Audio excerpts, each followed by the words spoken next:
R2 teaser వచ్చింది, ఎలా అనిపించింది? చాలా అంటే చాలా వన్ సైడ్ లాగా అనిపించింది నాకైతే. ఎన్టీఆర్ చూపించే విధానం చూస్తుంటే హృతిక్ రోషన్ విలన్, ఎన్టీఆర్ హీరో లాగా పోర్ట్రేట్ అయింది. వార్ టీజర్ చూసిన చెప్పి కూడా నాకైతే రక్తం ఉడికింది. నిజంగా చాలా బాగుంది. ఇప్పుడు దేవరా హిట్ కొట్టిన తర్వాత వరల్డ్ వైడ్ ఫ్యాన్స్ ఎలా క్రియేట్ అయ్యారో మనకి ఎన్టీఆర్కి తెలుసు. జపాన్ అసలు ప్రాంతం కాదు, భాష కాదు మనది, అయినా సరే అక్కడ ఆ లాంగ్వేజ్లో ఆదరించారంటే ఎన్టీఆర్ని, ఆయన గ్రేట్నెస్ గురించి మనం ఒక ముక్కలో చెప్పలేము. కాబట్టి ఇలాంటి హీరోలు ఇప్పుడు బాలీవుడ్తో జతగట్టి హృతిక్ రోషన్ అటు బాలీవుడ్లో సూపర్ స్టార్ అయితే ఇటు టాలీవుడ్ సూపర్ స్టార్, ఇద్దరు ఫ్యాన్ పేజ్ ఎలా ఉంటుందో అందరికీ తెలుసు. వరల్డ్ని షేక్ చేయడానికి తయారైపోయారు వార్ 2తో. కాబట్టి సో మరి బాహుబలి ఇంకా పుష్ప రికార్డులు బ్రేక్ అయ్యే ఛాన్సెస్ ఏమైనా ఉన్నాయంటారు? అంటే ఇద్దరు సూపర్ స్టార్లు కలిశారు కాబట్టి ఖచ్చితంగా కలెక్షన్ అయితే ఎక్స్పెక్ట్ చేస్తారు. మీరు బ్రేక్ చేస్తారా లేదని తర్వాత సంగతి. కానీ ఒక మల్టీ స్టారర్స్, ఇప్పుడు మల్టీ స్టారర్ బ్యానర్ మీద వస్తుంది కాబట్టి వారు ఆ ఎక్స్పెక్టేషన్ అయితే ప్రతి ఒక్కరికి ఉంటుంది.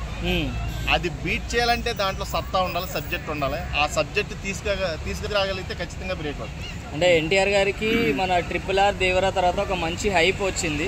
సో ఈ మూవీతో బాలీవుడ్ లో ఒక independent cinema, Bollywood and Tollywood worldwide shake అవుతాడు. అంటే ఆల్రెడీ గుర్తింపు ఆల్రెడీ ఉంది. కాకపోతే ఇప్పుడు బాలీవుడ్ ఆడియన్స్ కూడా యాక్సెప్ట్ చేస్తారు.